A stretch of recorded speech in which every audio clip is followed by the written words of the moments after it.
샬롬 샬롬 샬롬 샬롬. 하나님 사랑합니다. 여러분 주 안에서 사랑합니다.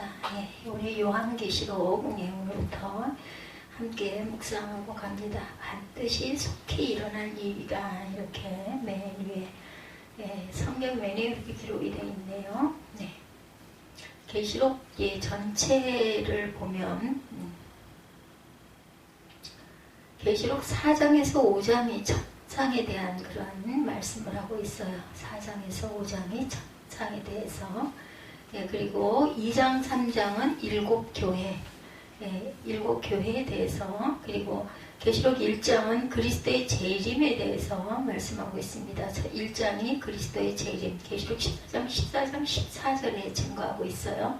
그리고 2장, 3장은 7교회, 또한 4장, 5장은 천사, 6장, 10장은 7인에 대해서, 8장에서 13장까지는 7나팔, 그리고 14장, 14절에 아까 말씀드린 대로 그리스도의 재림, 계시록 1장에 대한 것들이 표기가 되어 있습니다.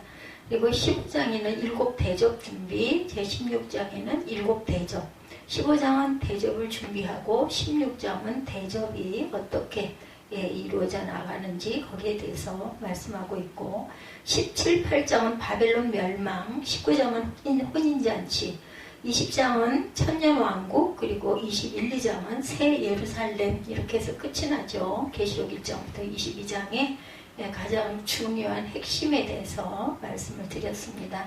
1장 1절에 보니까 예수 그리스도의 계시라. 이는 하나님이 그에게 주사 반드시 속히 일어날 일들을 그 종들에게 보이시려고 그의 천사를 누구에게? 그 종 요한에게 보내어 알게 하실 것이라. 이렇게 말씀하죠. 반드시 속히 일어날 일, 주님의 재림이죠. 네, 재림. 계시록 1장 7절에 보면요, 볼지어다 그가 구름을 타고 오시리라. 각 사람의 눈이 그를 보겠고 모든 족속이 그로 말미암아 애곡하리니 그러하리라.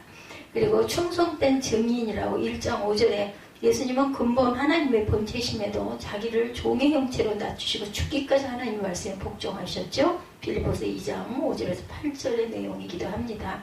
또한 진 맡은 아들로 믿는 도리에 충성을 했다. 히브리서 3장 1절에서 6절에 증거하고 있습니다.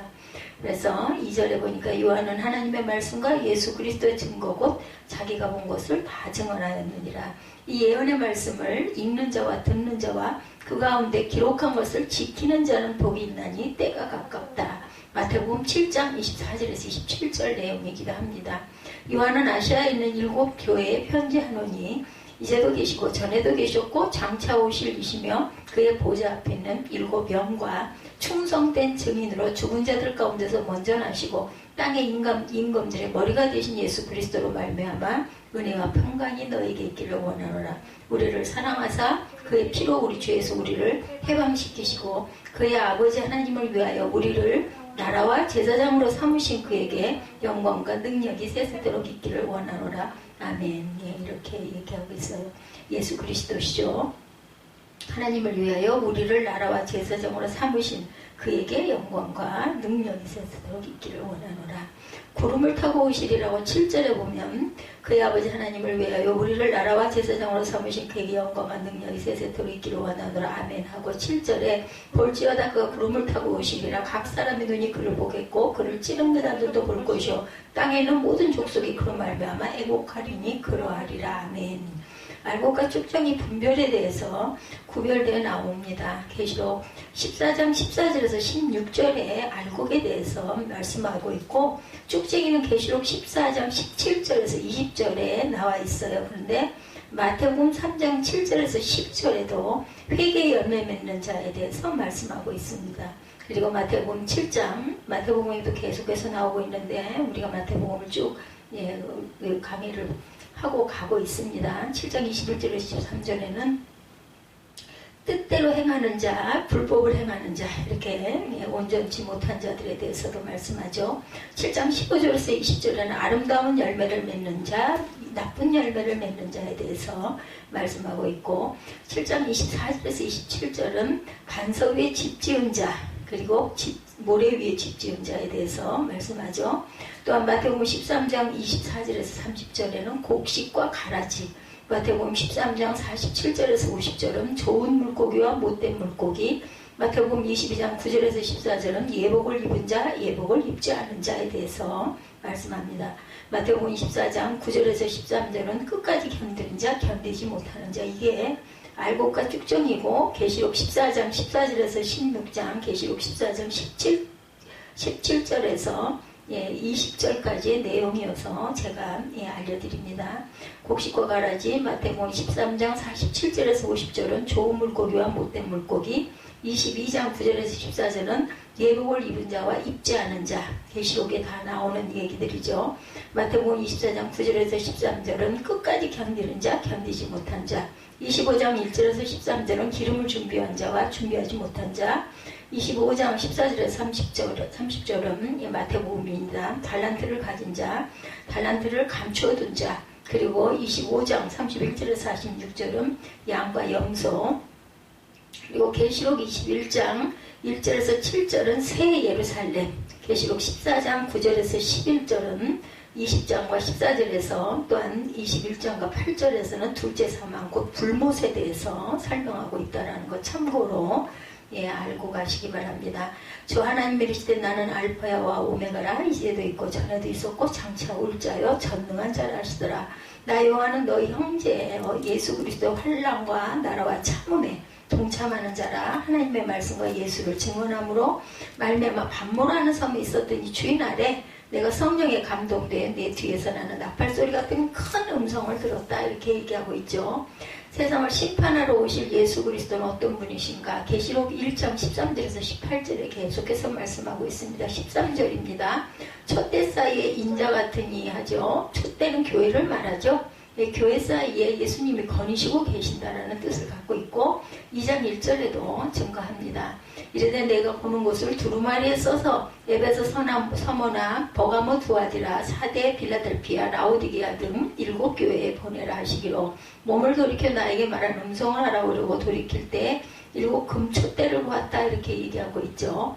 그랬더니 13절에 촛대 사이에 인자 같은 이가 발에 끌리는 옷을 입고 가슴에 금띠를 띠고 그의 머리와 털에 희기가 흰 양털 같고 눈 같고 그의 눈은 불꽃 같다. 대제사장의 옷차림이 발에 끌리는 옷을 입었다. 이렇게 말씀하고 있어요.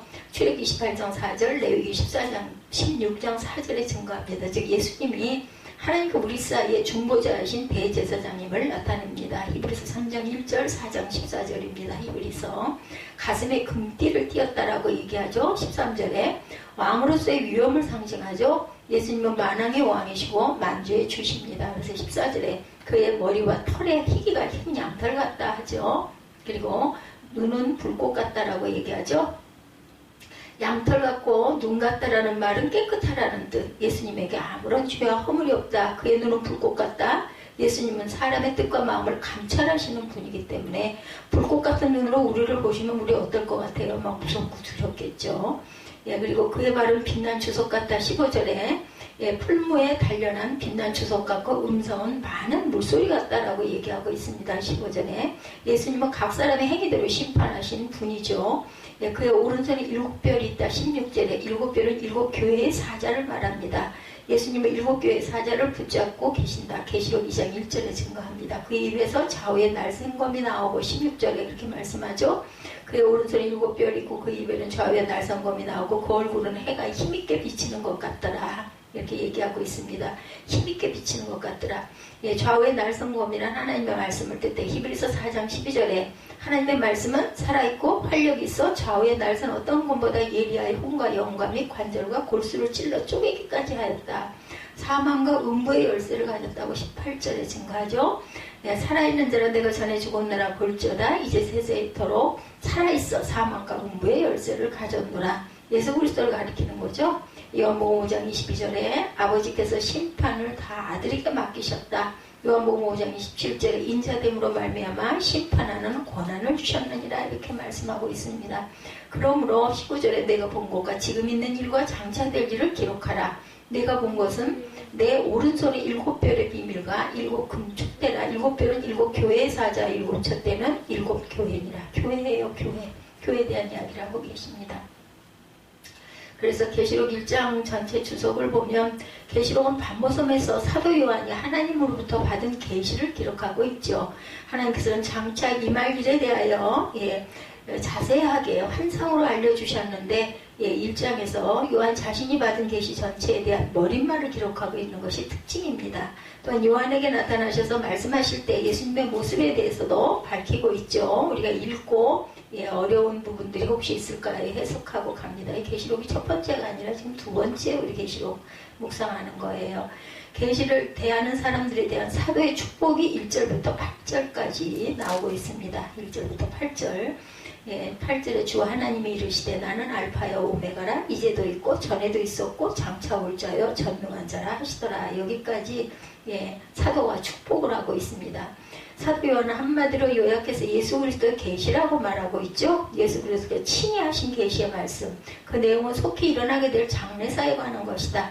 계시의 특징이 본래 그러하지만 요한이 받은 계시는 하나님께서 장차 이루실 일에 대한 분명한 예언이었고 예수 그리스도께서 직접 증거한 것이기도 하다. 요한은 자신이 본 것을 빠짐없이 증거하였다고 기록하고 있습니다. 이 말은 이 계시의 말씀이 하나님의 영감으로 기록된 것임을 강조하는 거죠. 요한은 하나님의 계시의 내용을 충실하게 전하는 기록자였다. 한마디도 빠뜨리지 않으려고. 저도 마찬가지입니다. 계시록은 속히 될 일을 보이셨어요. 계시록 20장 16절에 보면 나 예수는 교회들을 위하여 내 사자를 보내어 이것들을 너에게 증언하게 하였노라. 나는 다윗의 뿌리요 자손이니 곧 광명한 새벽별이라 하시더라. 베드로전서 3장 22절에도 말씀하고 있습니다. 본자의 증거는 참되다. 요한복음 19장 35절에 이를 본자가 증언하였으니 증언의 참이라. 그가 자기의 말하는 것이 참인 줄 알고 너희로 믿게 하려 합니다. 깰 때가 가까웠어요. 로마서 13장 11절에 또한 너희가 이 시기를 알거니와 자다가 깰 때가 벌써 되었으니 이는 이제 우리의 구원이 처음 믿을 때보다 가까웠다. 계시를 대하는 사람들에 대한 축복이 3절에 증거되어 있어요. 이 예언의 말씀을 읽는 자와 듣는 자와 그 가운데 기록한 것을 지키는 자는 복이 있나니 뭐라고요? 때가 가깝다라고 얘기하죠. 이러한 축복은 우리가 계시록 기록된 말씀을 연구하도록 격려해주고 또한 이 예언의 말씀을 깊이 연구하고 충실히 행하면 장차 임하는 마지막 때를 잘 준비할 수 있게 될 것이라는 것입니다. 한편 이러한 축복은 반드시 계시록에만 해당되는 것이라기보다는 모든 말씀에 확대되고 있죠. 하나님께서 우리 성도들이 마지막 때에 가까울수록 더욱더 말씀을 잘 읽고 듣고 충실하게 지키는 삶을 살기를 원하시는 거죠. 그런 삶이야말로 우리들에게 한없는 축복이 되겠죠. 그리스도의 말씀을 지키면 죽음을 영원히 보지 않는다. 요한복음 8장 51절입니다. 진실로 진실로 너에게 이르노니 사람이 내 말을 지키면 영원히 죽음을 보지 아니하리라. 누가 그랬어요? 에녹이죠. 성경 읽기가 일으킨 개혁에 대해서 느헤미야 13장 1절에서 3절에 그날 모세의 책을 낭독하여 백성에게 들렸는데 그 책에 기록하기를 암몬 사람과 모압 사람은 영원히 하나님의 총회에 들어오지 못하리라. 느헤미야 13장 2절에 이는 그들이 양식과 물로 이스라엘 자손을 영접하지 아니하고 도리어 발람에게 뇌물을 주어 저주하게 하였습니다. 그러나 우리 하나님이 그 저주를 돌이켜 복이 되게 하셨다 하였는지라. 백성이 이 율법을 듣고 곧 섞인 무리를 이스라엘 가운데서 모두 분리하였다.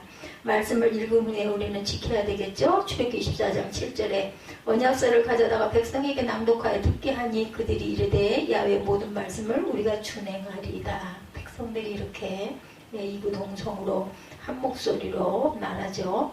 7교회 보내는 편지에 대해서 4절에 말씀하고 있습니다. 요한은 아시아에 있는 7교회 편지하노니 이제도 계시고 전에도 계셨고 장차 오시리시며 보좌 앞에 있는 7영과 충성된 증인으로 죽은 자들 가운데서 먼저 나시고 땅의 임금들의 머리가 되신 그리스도로 말미암아 은혜와 평강이 너에게 있기를 원하노라. 우리를 사랑하사 그의 피로 우리 죄에서 우리를 해방하시고 그의 아버지 하나님을 위하여 우리를 나라와 제사장으로 삼으신 그에게 영광과 능력이 세세토록 있기를 원하노라. 아멘. 이렇게 인사합니다.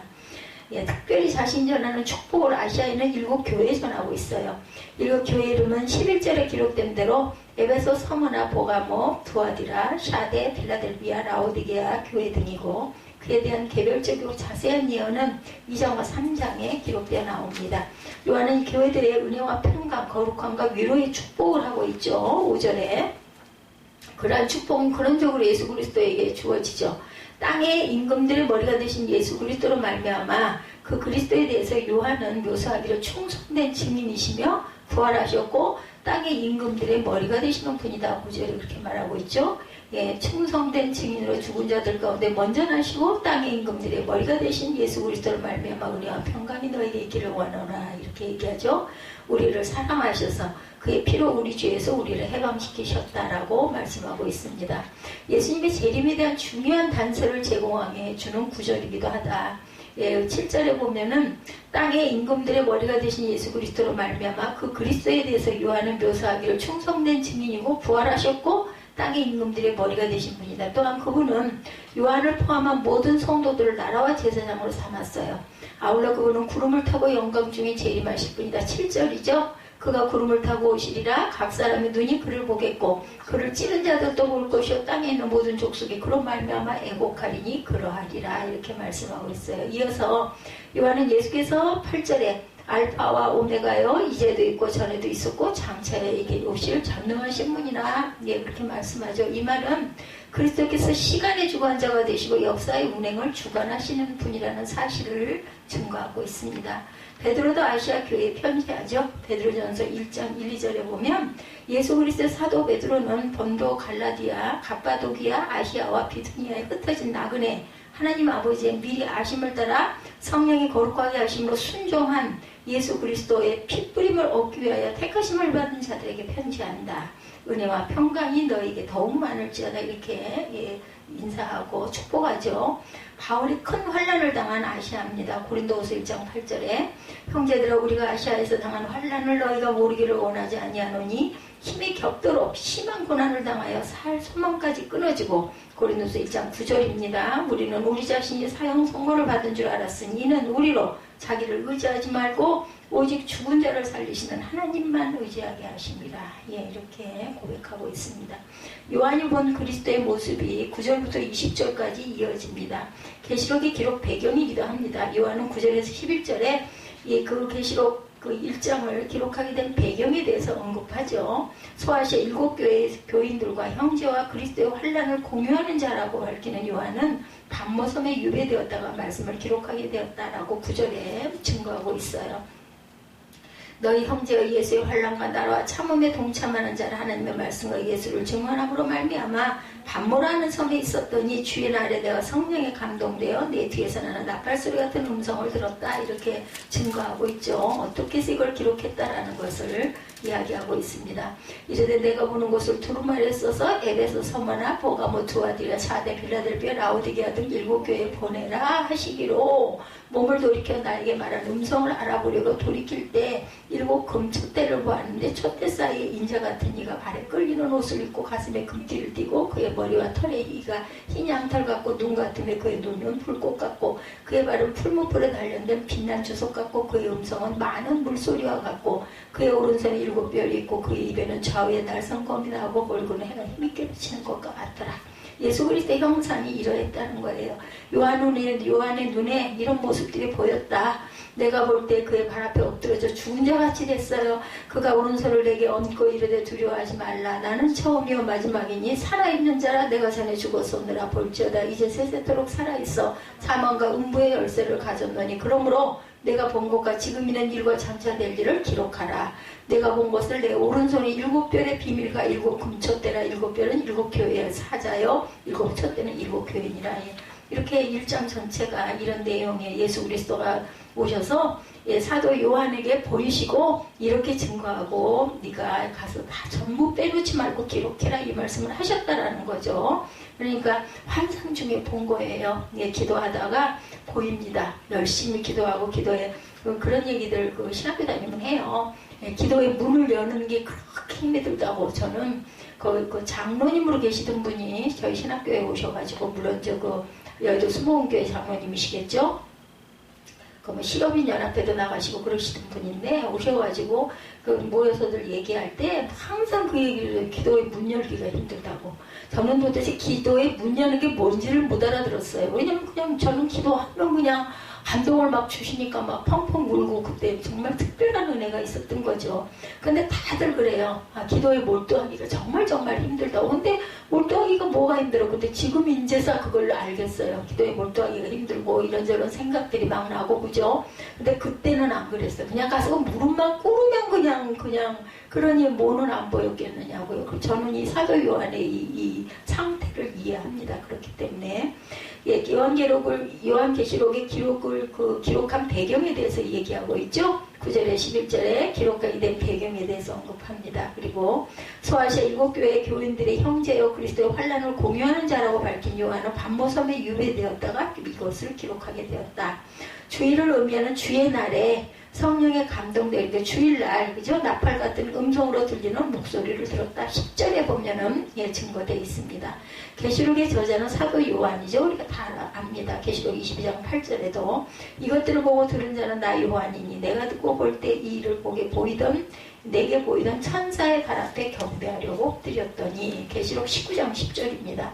우리 가운데 거하시는 그리스도의 영광을 보죠. 요한복음 1장 14절에 말씀이 육신이 되어 우리 가운데 거하심에 우리가 그의 영광을 보니 아버지의 독생자의 영광이요 은혜와 진리가 충만하더라. 하나님의 장막이 사람들과 함께 있어요. 계시록 21장 3절에 내가 들으니 보좌에서 큰 음성이 나서 이르되 보라 하나님의 장막이 사람들과 함께 있음에 하나님이 그들과 함께 계시니라. 그들은 하나님의 백성이 되고 하나님은 친히 그들과 함께 계셨더라. 그러니까 그 기도에 빠져서 사도 요한처럼 그렇게 그냥 기도에 빠져가지고 하나님 주시는 환상과 예언을 듣지 못하고 보지 못한 사람은 이 계시록을 보면서 이게 도대체 무슨 이상한 말이야 라고 생각을 하는데 그런 것들을 경험한 사람들은 충분히 이해를 한다는 거죠. 그래서 참 중요한 거는 우리가 성령을 만나는 거, 뵙는 거, 그것처럼 귀한 건 없습니다. 그래서 그 은혜 받지 못한 사람들에게 늘 우리가 기도해 주죠. 하나님을 만나는 은혜가 있게 해달라는 게 바로 이것이죠. 정말 근데 점점 갈수록 어려워질 것 같아요. 특히나 남자분들 하나님을 만나는 역사가 있겠냐고요. 왜냐하면 마음판에 사모하는 마음이 있는 게 아니라 부정적인 마음이 가득 차갖고 있는데 뭐가 보이겠어요? 보일 수가 없죠. 괜히 쓸데없는 그 말을 하고 있다 이런 생각을 하게 되겠죠. 예수 그리스도의 모습에 대해서 13절에서 16절에 증거하죠. 촛대 사이에 인자 같은 이가 아까 제가 여러 번 읽었기 때문에 요한에게 나타나는 그리스도의 영광스러운 모습은 우선 발에 끌리는 옷을 입고 가슴에 금띠를 띠고 계시다. 13절에 그것은 제사장의 옷과 흉배를 나타내는 것입니다. 그리고 머리와 털의 희가 흰 양털 같고 눈 같고 눈은 불꽃 같았다. 14절에 사람들의 마음속을 꿰뚫어보고 가슴속까지 파고드는 듯한 공포심을 유발하는 눈이다. 그죠? 내가 나를 사랑하느냐 이 말씀 누구에게? 베드로에게 예수께서 나타나셔가지고 거듭거듭 3번 물어보시잖아요. 그럴 때 나중에 베드로가 고개를 푹 숙이면서 주님은 다 아시나이다 했죠. 제가 이 똑같은 상황을 당했어요. 근데요 2번까지는 또랑하게 대답을 했는데 3번째는요 고개가 다 저도 모르게 푹 수그려지더라고요. 왜 그럴까요? 내 안에 있는 죄가 있어서 그렇구나 라고 느꼈어요. 깨닫게 되더라고요. 그걸 뭐 꼭 찝어서 가르쳐준 게 아닌데도 온전하게 그냥 이렇게 고개를 들고 대답을 못하겠더라고요. 하나님은 아십니다. 그러니 내 마음 안에 온전치 못한 게 얼마나 많으면 그렇게 두려움이죠. 두려움. 불꽃 같은 눈으로 보니까 다 꿰뚫어 보이는 거죠.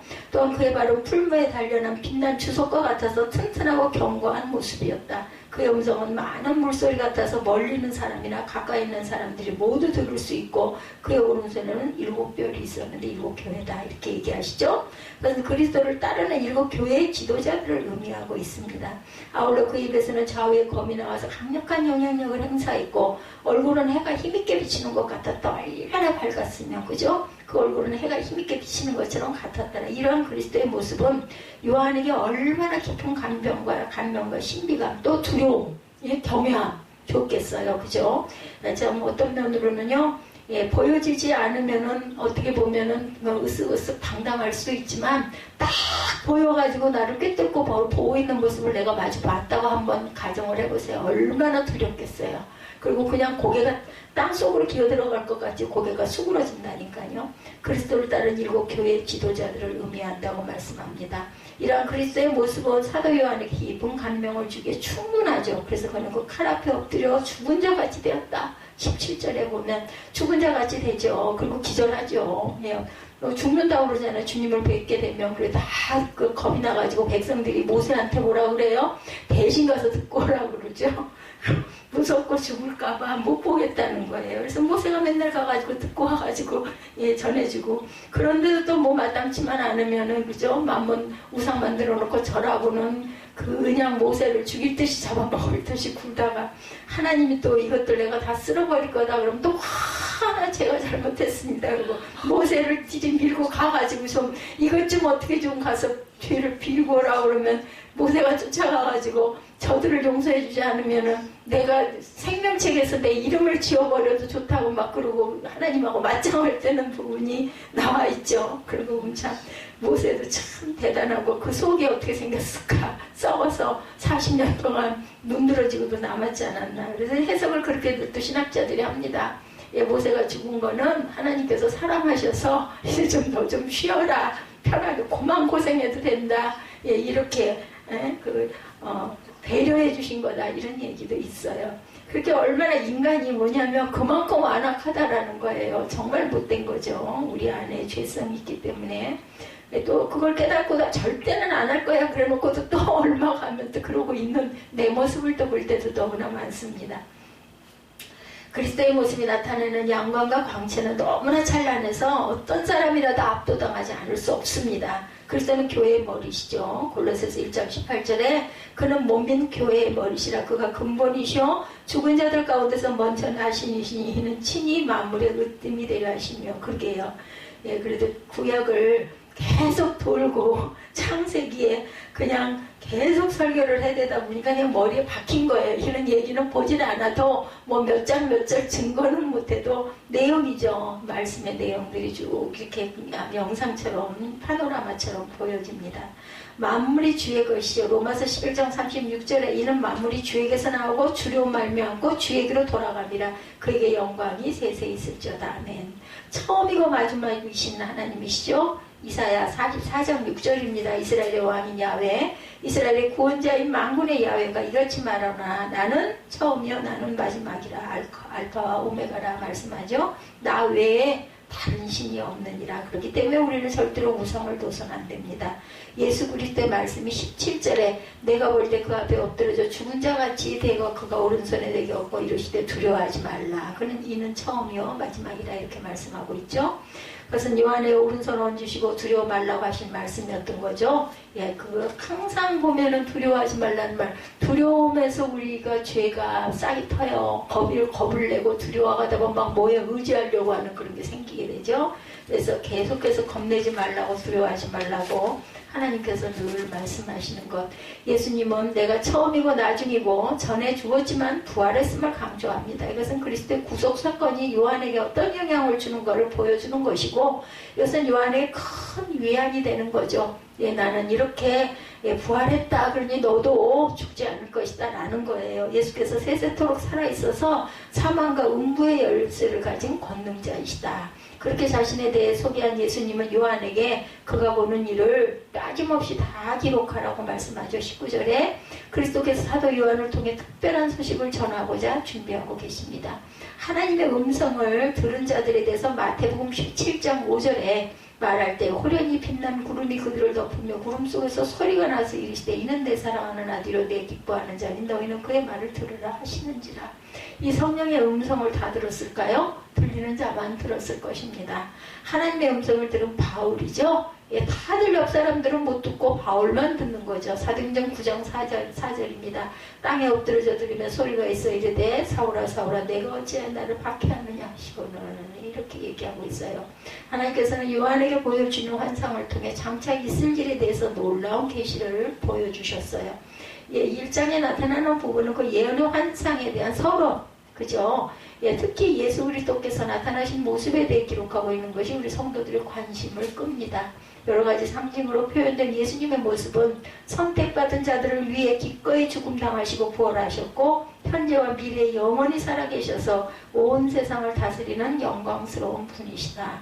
예, 저와 여러분들이 오늘날 사는 시대 바로 그분의 재림을 기다리는 때임을 반드시 기억하고 우리가 마지막 날처럼 하루하루를 잘 잘 정리해서 살아내는 저와 여러분들이 되셔야 할 줄 믿습니다. 언제 무슨 일이 일어날 줄 우리는 아무도 모릅니다.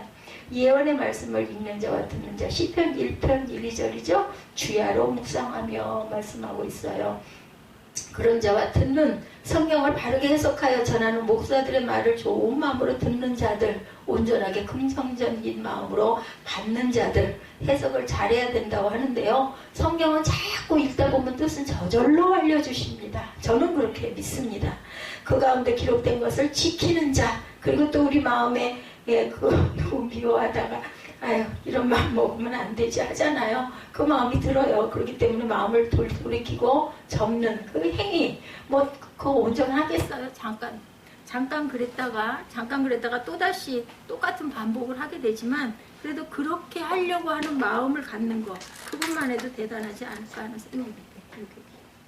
생각이 듭니다. 죄 짓는 거니까 그렇게 하면 안 된다는 거죠. 잘 나오려는지 모르겠고, 이게 저기서 무슨 마이크에 꼽혀 있던 거를 내가 빼가지고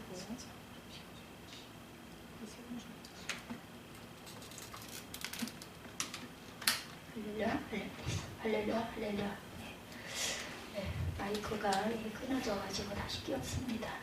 기록된 것을 지키는 그런 그 마음과 목숨과 뜻을 다해 지키려고 애쓰는, 마태복음 22장 37절이죠. 자기의 복이 있나니 뭐라고요? 때가 가깝다라고. 우리 때가 가까울수록 이런 마음을 품어야 되고, 하지만 마지막 때구나, 이제 이 전염병 질환 돌지 않습니까? 앞으로도 계속 그럴 것입니다. 그렇기 때문에 우리는 정말 더 정신을 바짝 차리고 더 많이 기도하고 더 하나님께 가까이 가고 묵상해야 합니다. 말씀 속에서. 베드로서 3장 7절입니다. 이제 하늘과 땅은 그 동일한 말씀으로 불사르기 위하여 보호하신 바 되어 경건하지 아니한 사람들의 심판과 멸망의 날까지 보존하여 두신 것이다. 베드로서 3장 7절이에요. 8절에 사랑하는 자들아 죽게는 하루가 천년 같고 천년이 하루 같다는 이 한 가지를 잊지 말라 말씀하고 있죠. 시편 90편 4절에도 같은 말씀이 기록되어 있습니다. 그래서 신약과 구약은 사실은 짝이에요. 짝. 굉장히 구약이 어려운 것 같은 거는 우리가 가까이 많이 접하지는 않고, 신약은 쉽게 풀어서 이해하게끔 보여주었기 때문에 쉬운 것 같고 구약이 어려운 것 같지만 보면은 짝이 다 반드시 있다라는 거죠. 그래서 너희를 대하여 오래 참아서 아무도 멸망하지 아니하고 회개하게 이르기를 원하신다고 말씀합니다. 노아 때 물로 심판하신 것처럼 앞으로는 불로 심판할 때가, 마지막 때가 가까웁니다. 세상의 마지막 때 하나님께서 이 세상을 불로 심판하시기 전에 기독교인들은 어떠한 사람들이 되어야 할까요? 주의 날이, 하나님께서 이 세상을 불로 심판하는 그날이 바로 주의 날이죠. 우리 찬양 많이 하죠. 그날이 도적같이 오리니 말하죠. 그날에는 하늘이 큰 소리로 떠나가고, 체질이라고 나오죠. 사람의 몸이에요. 체질이라는 거 몸체자죠. 뜨거운 불에 풀어주고, 우리가 한문도 좀 알아야 됩니다. 이렇기 때문에 불에 타서 재가 된다라는 거죠. 풀어진다라는 것은, 오죽이 나오면 풀어진다고 하잖아요. 몸이 재가 되고 땅과 그 중에 있는 모든 일이 드러나리로다. 10절에 이렇게 말씀하고 있습니다. 주의 날이 도적같이 이 말이니 말씀하고 있는 거죠. 우리 모두는 항상, 그래서 베드로서 3장 9절 10절 말씀, 이어지는 말씀이죠. 이 모든 것이 이렇게 풀어진다는 것은 예수를 믿는 자들이 어떤 사람이 어떤 신앙을 하는 사람들이 되어야 마땅한 것이냐, 거룩한 행실과 경건함으로, 야고보서 1장 27절입니다. 고아와 과부를 환난 중에 돌아보고 또 자기를 지켜 세속에 물들지 아니하는 경건한 신앙을 지켜야 되겠다. 하나님의 날이 임하기를 바라보고 간절히 사모하라는 거예요. 그렇기 때문에 마지막 때는 믿는 자들에게는 축제입니다. 그런데 믿지 않는 자들에게는 뭐예요? 심판과 사망이라는 거. 마지막 때. 베드로서 3장 10절 11절에 주의 날이 도적같이 오리니 나 그날에는 하늘이 큰 소리로 떠나가고 체질이 뜨거운 불에 풀어지고 땅과 그 중에 있는 모든 일이 드러나리라. 11절 그날에 하나님께 이 세상을 불러 심판하시는 그날에 하늘이 불에 타서 풀어지고 체질이, 사람의 몸이 뜨거운 불에 녹아지려니와 죄가 되려니와. 우리는 베드로와 예수님의 제자들, 그들이 하는 얘기들이에요. 지금은 성경 말씀을 조차 바르게 신앙하려고 애쓰는 저와 여러분들, 그죠? 우리는 그의 약속대로 의에 거하는 바 예수님의 말씀과 성경 말씀을 쫓아 의롭게 신앙하려고 애를 쓰는 바 영원한 하나님 나라의 새하늘과 새 땅을 바라보도다. 계시록 21장 1절 말씀입니다. 이 말씀은 영원한 하나님 나라의 새하늘과 새 땅을 바라보도다. 베드로서 3장 13절입니다. 우리는 그의 약속대로 의에 거하는 바 새하늘과 새 땅을 바라보도다. 같은 말씀을 하고 있어요. 베드로서 3장 11절 3장 13절 예, 기억하시기 바랍니다. 이 세상의 마지막에 불로 심판하시기 전에 기독교인들은, 예, 크리스찬들은 예수님의 말씀, 성경 말씀을 쫓아 바르게 신앙하고 하나님 보시기에 거룩한 행실과 경건한 신앙을 하는 자들이 되려고 힘쓰고 애써야 되겠다. 계시록 1장 3절이죠. 이 예언의 말씀을 읽는 자와 듣는 자들과 그 가운데 기록한 것을 지키는 자리 복이 있나니 때가 가까움이라. 지켜나가야 합니다. 때가 가까울수록 더욱 말씀에 우리가 깊이 올인해야 됩니다. 이 예언의 말씀은 크게 보면 성경 전체의 말씀이고 적게 보면 계시록 말씀이라는 거예요. 마지막 성경 계시록이죠. 먼저 이 예언의 말씀을 읽는 자, 시편 1편 1, 2절이죠. 주야로 묵상하며 읽는 자 복이 있다. 마음을 열고 읽어야 한다는 거죠. 그랬을 때 뭐가 열려요? 영안이 열린다라는 것입니다. 가령 어떤 사람이 남을 미워함이 마음에 가득 차 있으면 내 이웃을 내 몸과 같이 사랑하라 이 말씀이 기억이 나더라니까요. 제가 수용하는데 미워하면 안 되지 싶어가지고 옆으로 갔어요. 제가 양보를 해야지. 내가 당신만 못하니까 내가 비워주고 내가 갑니다 하고 양보해야겠다. 조금 변한 것 같더니 또 그래요. 그러보니까 예수께서 너는 먼저 뭐를 안을 깨끗이 하라고 하시죠. 마음이 깨끗한 사람이 주님의 정결한 신부이고 정결한 그 자매, 처녀라는 거죠. 시편 119편 18절입니다. 내 눈을 열어 주의 법에 기이한 것을 보게 하소서. 내 눈이 안 열려요. 죄가 많고 그저 회개하지 않으면 보이지가 않아요. 마음이 열리고 영의 눈이 열려야 말씀이 비밀을 알 수가 있다는 겁니다. 그래서 절대로 어려운 말씀은 은혜가 안 된다는 걸 절대로 잊으면 안 됩니다. 어떻게든 편하게 이해할 수 있도록 알려주는 것이 단에 선 사람의 책임이라는 거. 어렵게 해가지고 와, 저 사람 대단해 이런 소리 들으려고 해서는 그거는 아닙니다. 예수께서도 부활하신 몸으로 제자들 앞에 나타나셔서 제자들의 마음을 열어 깨닫게 하셔서 쉽게 얘기하시죠. 예수님 말씀이 전부다. 그죠? 그 신약 특히나 얼마나 쉬워요. 누가복음 24장 45절에 이에 저의 마음을 열어 성경을 깨닫게 하시고 우리들의 마음이 닫힌 마음도 다시 열린 마음들이 되게 하죠. 창세 전부터 감춰져 있던 복음, 비밀의 말씀을 전하는 예수님을 마음을 열고 영접한 제자들이 있는 반면에 마음이 닫혀서 영접하지 않고 도리어 영광의 주를 십자가에 못을 박는 일을 한 유대인들, 바리새인과 사두개인들, 그러한 교인들도 너무나 성경을 잘 알고 율법을 몇백 개를 쪼갰던 이런 사람들이 예수님을 뭐라고 그 성령 모독죄다 해가지고 네가 무슨 사람이지 하나님의 아들이냐 그래서 못 박아서 죽였죠. 예수님께서 오셔서 복음을 전해 주었는데도 유대교인들은 할례, 육신의 할례를 받아야 하고 모세의 율법을 지켜야 된다고 고집을 부렸던 거죠. 오늘날 성경에서 영생을 얻는 줄 생각하고 요한복음 5장 39절, 디모데후서 3장 15절 분명히 말씀해 주셨는데도 교파 사상에 물이 들어가지고 우리 교파가 최고다, 우리 목사님이 최고다 이걸 주장하고 성경 말씀을 멀리하는 기독교인들의 문제가 있다라는 거. 최고는 예수님이 최고이고 성경 말씀이 최고입니다. 목사가 최고가 아니고 예수님이 높을까요? 목사님이 높을까요? 예수님이 당연히 높죠. 그렇다면 예수님의 말씀과 목사님의 말에 다르면 당연히 예수님의 말씀을 쫓아야 해요. 그리고 다르면 이단입니다. 예수님의 말씀과 단에 선 목회하는 분의 그 강사라고 해야 되나요? 증거하는 사람의 말이 다르면 이 사람 말은 들을 필요도 없습니다. 들을 필요도 없고 돌아서야 되죠. 우리나라 기독교인들 중에 하나님과 예수님보다도 자신들의 교파와 교단을 높이고 자신이 다니는 교회 목사를 최고로 알고 사모하는 거, 존경하는 건 좋지만 그것을 신적으로 올려다 놓으면 이단이 되죠. 성경 말씀보다 그렇게 자신의 그 교회 목사가 가장 높다라는 그런 기독교인들이 많은데 그래서는 안 되죠. 우리나라 법정에서도 판사가 판결할 때 우리나라의 법, 형법이나 민법 등으로 재판하듯이 예수께서도 백보자에 앉아 심판하실 때 기독교인들에게 주신 성경 말씀 하나님의 법으로 심판을 하실 것이라는 거. 예, 그래서 우리는 심판대 앞에 서서 심판을 받게 되고 예수님은 보좌에 앉아서 심판을 하시는 분이 되죠. 12제자에게 그러셨죠. 예, 나중에 우리는 그럼 이렇게 예, 붕어도 버리고 젖도도 버리고 나왔는데 우리는 그럼 어떻게 됩니까 하니까 나중에 마지막 예, 끝날에 너희가 나와 함께 12지파를 예, 심판하리라 말씀하시죠.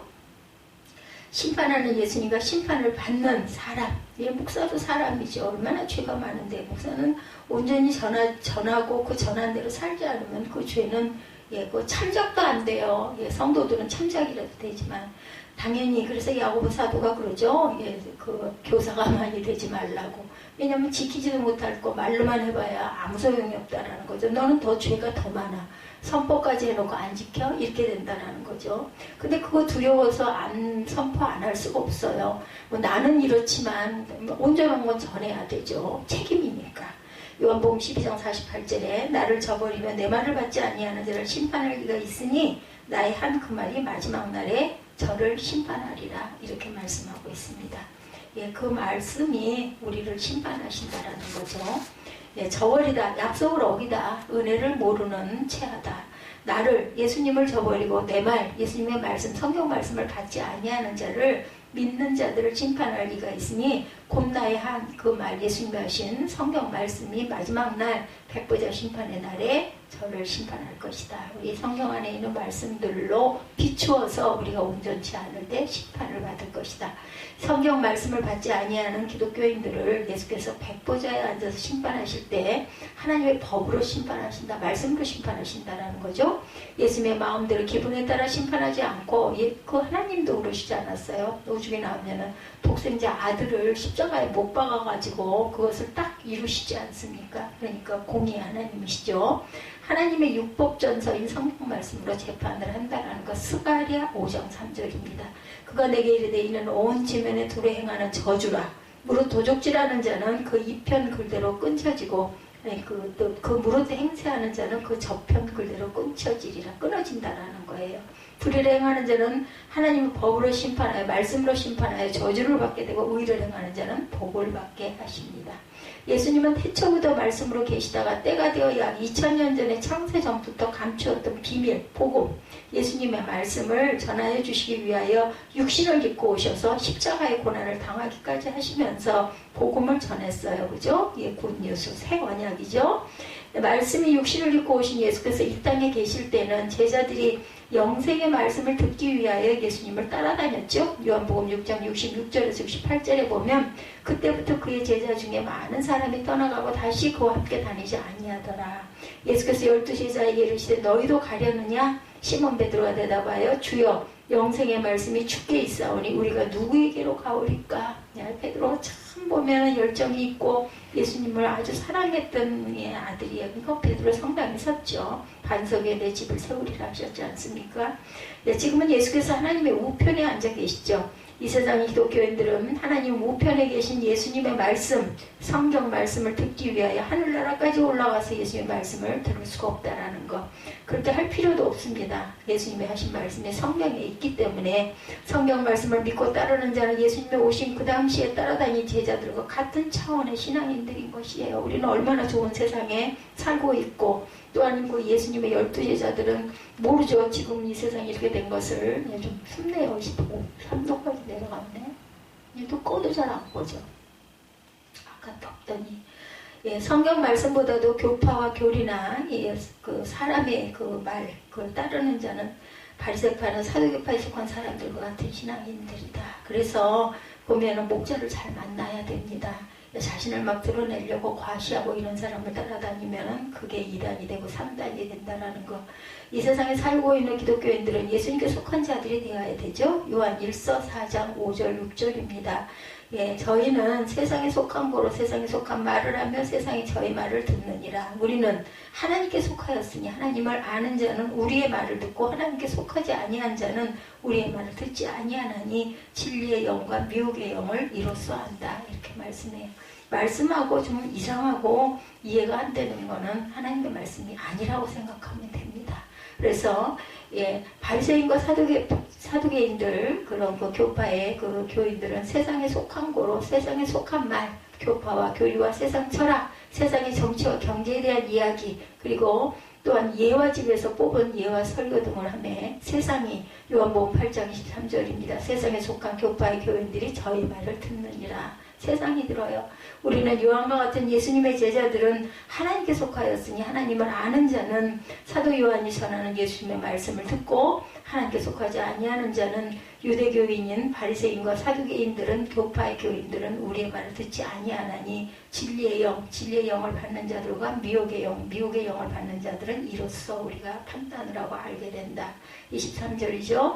예수께서 이르시되 너희는 아래에서 났고 나는 위에서 났으며 너희는 이 세상에 속하였고 나는 이 세상에 속하지 아니하였느니라. 요한복음 8장 24절에도 보면 그러므로 내가 너희에게 말하기를 너희가 너희 죄 가운데 죽으리라 하였노나 너희가 만일 내가 그인 줄 믿지 아니하면 너희 죄 가운데서 죽으리라 이렇게 말씀하셨어요. 아까 위에 부분은 요한복음 8장 23, 24절 그리고 지금 말씀드린 것은 요한복음 8장 24절 말씀입니다. 그래서 먼저 성경 말씀에 겸손한 신앙을 우리는 할 줄 알아야 되겠다. 육신의 부모들도 자식들이 공부 잘하는 것도 좋아하지만 부모의 말 잘 듣는 것을 더 좋아하죠. 하나님께서도 성경 말씀을 순종하는 것을 제일 좋아하시죠. 그래서 순종이 제사보다 낫다고 말씀하십니다.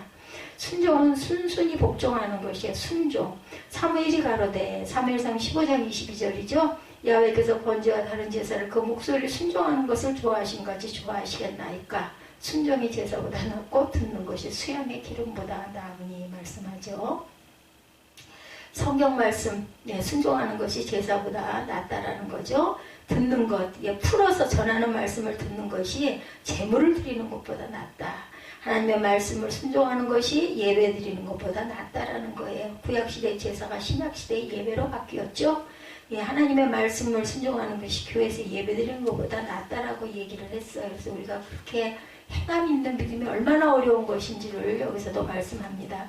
교회에서 예배 드릴 필요는 없고 집에서 성경 공부를 하더라고 이렇게 들으시면 안 되죠. 성전에 모이기를 힘쓰라고 사도행전 2장 46절에 분명히 말씀하셨습니다. 먼저 가정에서 성경을 열심히 보고 말씀에 순종하려고 애를 쓰면서 교회에 나와 예배도 드리고 부흥회에도 참석하고 또한 어디 누구 섬기는 데도 가서 헌신도 하고 할 줄 알아야 되겠죠. 참 바쁘죠. 그렇기 때문에 그렇다고 사회인이 아닌 건 또 아니지 않습니까?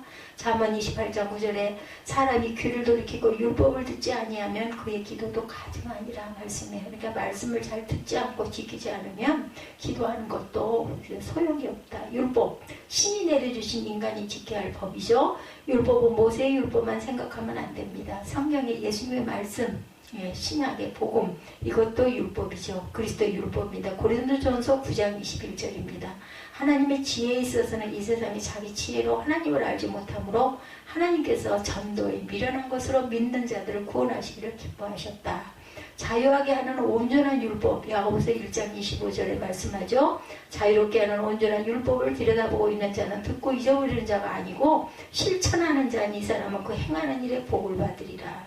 말씀을 듣지 아니하는 사람은 그 사람이 밤을 새워가며 부르짖어 기도드릴지라도 하나님께서 듣지 않고 가증히 여기신다라는 겁니다. 그래서 우리가 말씀을 열심히 묵상할 줄 알아야겠다. 그게 바로 예배이죠. 따로 혼자서 그 성경을 읽는 것보다는 예배를 통해서 말씀을 온전히 바르게 알아야 합니다.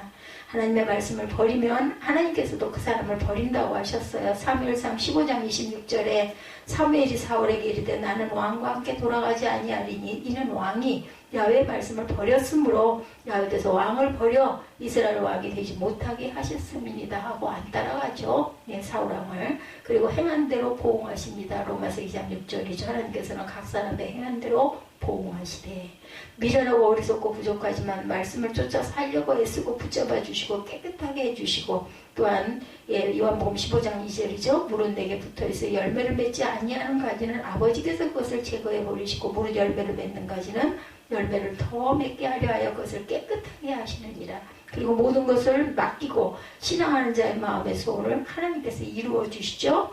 시편 37편 4절에서 6절입니다. 야훼를 기뻐하라. 그가 내 마음의 소원을 내게 이루어 주시리로다. 내 길을 야훼께 맡기라. 그를 의지하면 그가 이루시고 내 의를 빛같이 나타내시면 내 공의를 정오의 빛같이 하시리로다. 요한복음 15장 22절이죠. 내가 와서 저에게 말하지 아니하였더라면 죄가 없었으려니와 지금은 그 죄를 핑계할 수가 없느니라. 알고서 죄를 짓는 것은 방법이 없어요. 그죠? 예수께서도 이 세상에 오셔서 말씀을 주시지 아니하셨으면 기독교인들이 범죄하고도 몰라서 그랬습니다 라고 핑계댈 수라도 있는데, 예수님이 오셔서 말씀을 주셨으니 몰라서 그랬습니다 라고 핑계할 수가 없다라는 거죠. 그래서 우리에게 성경을 주셨기 때문에 성경을 보지 않고 자기 생각대로 신앙을 하고 거짓 목사들의 말에 치우쳐 잘못된 신앙을 하였다면 책임이 누구에게? 나에게 있다라는 것. 그것이 바로 백보자 심판대 앞에서 예수께서 성경을 잘못 가르쳐서 우상제물과 피, 돼지피로 만든 순대를 포함한 목매어 죽은 것, 개고기를 먹었으니 목사님을 벌주시고 나는 용서해 주십시오라고 한들 그 말이 예수님께서 이게 그걸 용서하겠느냐는 거죠. 예수께서 말씀하시죠. 내가 너에게 성경을 주었는데 너무 세상을 사랑해서 내 말을 보지 않고 등한히 여겼으니 내 죄는 내가 감당하라고 말씀하신다라는 것. 잠언 5장 11절에서 13절입니다. 두렵건대 마지막에 이르러 내 몸 내 육체가 쇠퇴할 때 내가 한탄하여 말하기를 내가 어찌하여 훈계를 싫어하며 내 마음의 꾸지람을 가벼이 여기고 내 선생의 목소리를 청종치 아니하며 나를 가르치는 이에게 귀를 기울이지 아니하였던고. 잠언 5장 11절에서 13절입니다. 훈계라는 말은 타입러서 경계함이죠. 청종은 시키는 대로 잘 쫓아서 행함입니다. 이르는 대로 잘 듣고 쫓는다. 두렵건대 마지막에 이르러 불로 심판하는 날에 내 몸 내 육체가 쇠퇴할 때에 내가 한탄하여 말하기를 내가 어찌하여 훈계를, 지금 말씀으로 이렇게 훈계하는 것을 싫어하고 꾸지람을 가벼이 여기고 선생의 목소리를, 성경을 바르게 전하는 목사들의 말을 청종치 아니하며 나를 가르치는 이에게 귀를 기울이지 아니하였던 거라고 하며 후회한다는 거. 그런데 소용이 없어. 이미 때는 늦었다라는 거죠. 육신의 정욕을 쫓아 세상 재물과 세상 사는 즐거움에 취한 그러한 믿는 이들, 기독교인들, 이사야 28장 1절에 보면 입에서 나오는 말입니다. 인봉재앙, 나팔재앙, 대접재앙으로 이 세상은 엉망진창이 되어버리죠. 그래서 방사능의 오염이 되어 살과 눈과 혀가 썩어 들어가죠. 스가랴 14장 12절입니다. 무섭습니다. 예루살렘을 친 모든 백성에게 야훼께서 내리실 재앙은 이러하니 곧 섰을 때 그들의 살이 썩고 그들의 눈동자가 눈구멍 속에서 썩고 그들의 혀가 입 속에서 썩을 것이요 길에는 전쟁과 기근과 전염병으로 죽어있는 시체가 즐비할 것이다. 그 시대가 도래하고 있어요. 시체가 너무 많아 울지도 않고 잠잠히 내다버린다고 했어요. 지금 사람이 죽어도 아무 상관들을 안 하잖아요. 전혀 염려, 나랑 관계없는 사람은 돌아다도 안 보잖아요. 아모스 8장 2절입니다. 가라사대 아모스야 내가 무엇을 보느냐? 내가 가로되 여름실과 한 강줄이니이다 하며 야훼께서 내게 이르시되 내 백성 이스라엘의 끝이 이르렀은즉 내가 다시는 저를 용서치 아니하리니 그 말씀하고 있어요. 아모스 8장 3절에 그날의 궁전의 노래가 애곡을 행할 것이며 시체가 많아서 사람이 잠잠히 처체에 내다 버리리라. 이는 주 야훼의 말씀이니라. 여름 실과와 끝이라는 말에 발음이 같다라고 되어 있네요. 그 원어상 그런 것 같아요. 여름 실과와 끝. 그날의 궁전의 노래가 애곡으로 슬퍼하여 흐느끼는 소리로 변한다. 원어를 볼 줄 알면요, 되도록이면 많이 보는 게 좋습니다. 그래서 성경 해석하는데 많은 도움이 되고, 왜냐하면 이 성경이 전부 다 번역을 한 것이기 때문에 잘못 전달이 될 수도 있어요. 그래서 영어 성경도 보고 히브리어가 됐든 헬라어가 됐든 부럽더라고요. 이걸 다 아냐고 했더니 그래도 그냥 띄엄띄엄 들여다보면 어느 정도는 볼 수가 있다고 얘기하는 걸 들으면서 공부를 헛하진 않았겠구나. 참 그걸 귀하게 잘 사용하면 참 좋을 텐데 이런 안타까움이 있었습니다. 그것도 제가 판단할 부분은 아니죠. 언젠간 깨닫겠죠. 창세로부터 없었고 후에도 없을 7년 대환란을 말씀하죠. 이 애곡, 그날의 궁전의 노래가 애곡으로 변한다. 이것은 7년 환란, 대환란. 고대 왕실과 같은 집에서 세상의 즐거움에 취하여 부르던 노래가 그치고 전쟁과 재앙과 굶주림으로 슬피 우는 소리가 가득하다는 것. 사람의 시체가 너무 많아서 장례식도 하지 않고 이번에 중국이 그랬다면서요. 그냥 갔다가 그냥 묻었다면서요. 울지도 않고 처처에 이곳저곳에 내다버린다. 아프리카 루안다 내전 때도 기근과 전염병이 죽은 시체가 많으니까 사람들이 울지도 않고 그냥 얼른 버려야지가 더 급했을 것 같아요. 그죠? 그리고 텔레비전만 보았다고 합니다. 그 모습들을. 내 백성 이스라엘아, 지금은 우리나라 기독교인들이 끝이 이르기 전에 자신들의 죄를 성경으로 깨달아 회개하여 물세례보다 한 차원 높은 성령 세례와 불세례를 받아서 혈기와 고집을 죽이고, 그죠? 육성을 죽이고 이렇게 돼 있어요. 말씀, 하나님의 말씀을 쫓아 거듭난 새 사람이 되려고 애써야 한다는 거죠. 또 이때가 되면 은과 금이 있어도 먹을 양식을 살 수가 없어요. 에스겔 7장 19절이죠. 그들이 그 은을 거리에 던지며 금을 오해물 같이 버렸다고 얘기해요. 뭐 이걸로 뭐 입에 들어갈 밥이 돼야지. 그게 안 되니까 아무 필요 없는 거예요. 이런 야외 내가 진노를 베푸는 날에 은과 금이 능히 그들을 건지지 못하며 심령을 족하게 하거나 그 창자를 채우지 못하고 오직 죄악에 빠지는 것이 되미로다. 이렇게 증거하고 있습니다. 제 얘기가 아니라 에스겔 7장 19절 내용입니다. 오해물이라는 건 더럽고 지저분한 물건입니다. 지금 모든 물질이 풍족하니까 돈만 있으면 무엇이든지 살 수 있고 그냥 쓸 수 있는 것도 막 버리잖아요. 우리도 필요 없는 것들을 어떻게 할 수가 없으니까 내다 놓죠. 이제는 딱지를 붙여야 버릴 수가 있죠. 그러나 중동의 이라크에서 제3차 대전 계시록 9장 14절에서 19절입니다. 일어나면 석유가 수입이 되지 않아서 공장에서 물건을 생산하지 못하게 되고 그래서 전기차가 날개도침도 나오고 팔리고 그러죠. 농산물, 수산물, 축산물을 산지에서 소비처로 화물차가 기름이 없어서 운송하지 못하는 지경이 되면 돈이 있어도 필요한 물건, 먹을 생필품 등을 구입하기가 어렵게 되겠죠. 7년 동안 전쟁이 계속되니 에스겔 39장 8, 9절입니다. 시간이 흐를수록 점점 더 어렵게 되어 나중에는 금덩어리를 손에 쥐고도 먹을 양식을 구하지 못해서 굶어 죽은 사람의 시체가 길거리에 널려있다. 하나님의 말씀은 반드시 1.1획도 어김없이 이루어진다라는 거죠. 그럼 이런 생각도 할 것 같아요. 저도 이거 전하면서 생각이 나는데 돈이 많은 사람들은 그때쯤 되면은 막 우주선을 타고 어디로 날아가고 그죠? 그렇게 먹고 편하게 있을 수 있는 곳으로 가겠죠. 근데 그렇게 간다 해서 그 사람들이 영원히 살겠습니까? 뭐 딴 걸로 죽겠죠. 방법이 없겠죠. 그렇게 되면은 그거는 생명을 조금 연장할 수는 있을 거예요. 이제는 공중으로 그 자동차가 붕 떠서 가기도 하고 런던에서 서울을 시간 반이면 왔다 갔다도 하고 그런 때가 됐고 우주도 갈 수 있으면 얼마든지 날아갈 수도 있다고 합니다. 그런 게 벌써 다 개발이 됐대. 우리는 모르고 있는 것들이 벌써 이미 시행돼서 시운전들을 다 하고 있다고 해요. 그러니 멀지를 않았어요. 요엘 2장 1, 2절입니다. 그렇지만 단언하건대 제 마음의 감동은 여러분이나 제 때나 제 다음 부대는 아닙니다. 모르겠어요. 그래도 그렇게라도 마음의 위안을 하는 거죠. 시온에서 나팔을 불며 나의 성산에서 호각을 불어 이 땅 거민으로 다 떨게 할지니 이는 야훼의 날이 이르게 됨이니라. 이제 임박하였으니 그러기 전에 빨리 회개하고 그저 구원을 받아야 할 텐데 곧 어둡고 캄캄한 날이요 빽빽한 구름이 끼인 날이라 새벽빛이 산꼭대기 덮인 것과 같으니 이는 많고 강한 백성이 이르렀습니다. 요엘 2장 1, 2절이에요. 이 같은 것이 자고 이래 없었고 이후 세세에 없으리로다 이렇게 말씀하고 있습니다. 이제 임박하다고 하세요. 자고 이래로 없었고 이후 세세에 없을 그날이 서서히 온 인류에게 다가오고 있다.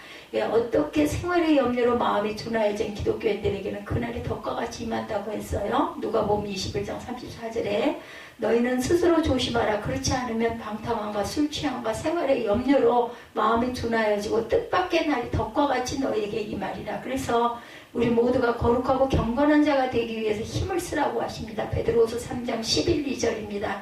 이 모든 것이 이렇게 풀어지리니 너희가 어떠한 사람이 되어야 마땅하뇨. 거룩한 행실과 경건함으로 하나님의 날이 임하기를 바라보고 간절히 사모하라. 그날에 하늘이 불에 타서 풀어지고 체질이 뜨거운 불에 녹아지려니와.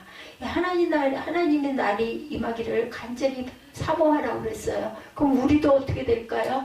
죽어요. 근데 어떻게 돼요? 구원받아요. 그죠? 온전히 믿고 바라고 기도하는 자들은, 온전한 자들은 마지막 때는 우리는 다 죽죠. 육신은 다 죽습니다. 근데 영은 새하늘과 새 땅에 살게 된다라는 거죠.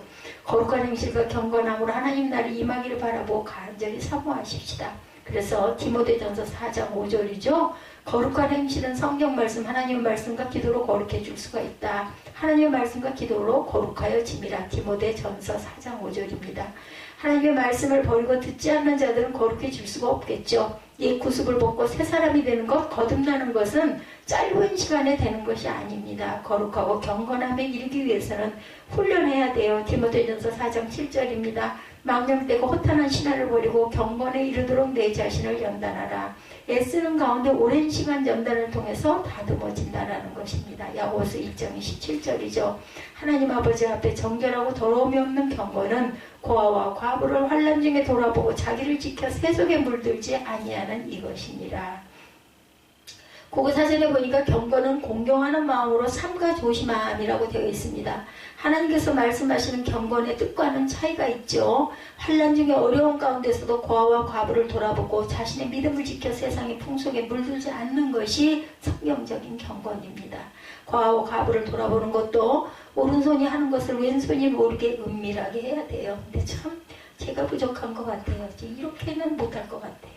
오른손이 한 것을 왼손이 모르게 은밀하게 할 수 있는 거. 이게 자신이 없어요.